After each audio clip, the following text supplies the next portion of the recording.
Bonjour à tous, troisième épisode de podcast du mois d'août.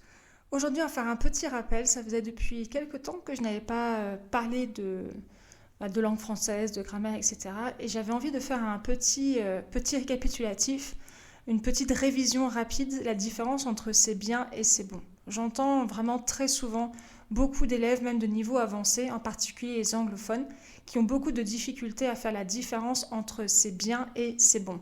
C'est beaucoup plus facile pour les hispanophones, bien sûr, parce que c'est comme en français, il y a bien y bueno. Alors qu'en anglais, c'est beaucoup plus compliqué. Alors, on va faire une petite révision rapide avec des exemples concrets. Alors, pour rester simple, sans rentrer dans les détails, quand vous dites c'est bien, c'est quand on fait une appréciation générale. C'est extrêmement général, il n'y a pas forcément d'affectif dans l'expression c'est bien. C'est bien de prendre des vacances, c'est bien d'apprendre une langue, c'est bien de voir des amis régulièrement. Vous voyez, c'est extrêmement général, il n'y a pas forcément d'affectif. Alors que quand on utilise c'est bon, c'est beaucoup plus spécifique. Ça peut être utilisé pour le goût, pour une sensation physique, pour un niveau ou pour décrire des odeurs. Alors que c'est bien, c'est une appréciation générale. On peut remplacer bien par correct, d'accord, ou positif. C'est correct, c'est satisfaisant, c'est positif de voir régulièrement des amis, c'est positif, c'est satisfaisant d'apprendre une langue. Alors que c'est bon, on peut l'utiliser pour, comme je le disais, le goût, la sensation physique, pour décrire une odeur et un niveau. Pour le goût, par exemple, c'est bon le chocolat. D'accord ? On ne peut pas dire c'est bien le chocolat. Ok, c'est bien le chocolat, pourquoi ?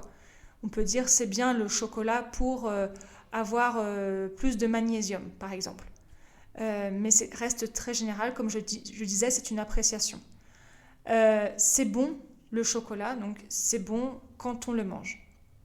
Ensuite, pour une sensation physique, la première chose à laquelle je pensais quand je suis arrivée au Mexique après mes semaines de vacances en France, c'était « Ah, ça va être bon de voir mes chiennes ». C'est bon de voir mes chiennes. Quand je suis allée en France, j'étais vraiment très heureuse et je disais « Ah, c'est bon d'être en famille ». Ça signifie on se sent bien, on a une sensation physique très agréable parce qu'on se sent bien en famille. Moi, par exemple, j'avais besoin de caresser mes chiennes. Pour les personnes qui me connaissent pas, je sauve des chiens. Moi, je ne peux pas vivre sans animal domestique à la maison. C'est pas possible. Et j'avais vraiment envie de les caresser, j'avais envie de les embrasser, de les prendre dans mes bras. Et la première chose à laquelle j'ai pensé, c'est que c'est bon de voir mes chiennes.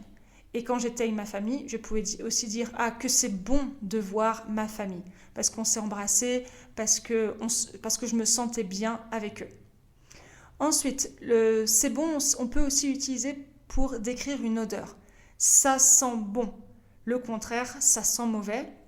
Par exemple, j'aime beaucoup aller à la plage parce que ça sent bon. On peut dire l'air marin sent bon. Ça sent bon. Et pour un niveau, quand on parle de niveau d'une personne, par exemple, j'ai toujours été bonne en français. Il est bon en français, il est bon en maths, il est bon en sport, il est mauvais en sport. Donc voilà, ça c'est vraiment une différence que je vous recommande vraiment de faire parce que même certains élèves de niveau avancé font encore cette erreur-là. Et là, ce serait quand même une erreur qu'il faudrait arrêter de faire à partir du niveau intermédiaire. Donc, faites bien attention. C'est bien, ça reste général, c'est une appréciation générale pour dire correct ou positif ou quelque chose de satisfaisant. Et c'est bon, c'est pour des catégories beaucoup plus précises. Si vous avez envie de réécouter, j'ai un épisode où j'en parle beaucoup plus en détail. C'est l'épisode 23 que je vous invite à écouter ou à réécouter sur le podcast d'EWI. Si tu veux aller plus loin dans ton apprentissage du français, n'hésite pas à m'envoyer un email à hello@ewionline.com et on peut en discuter ensemble. À demain pour un nouvel épisode.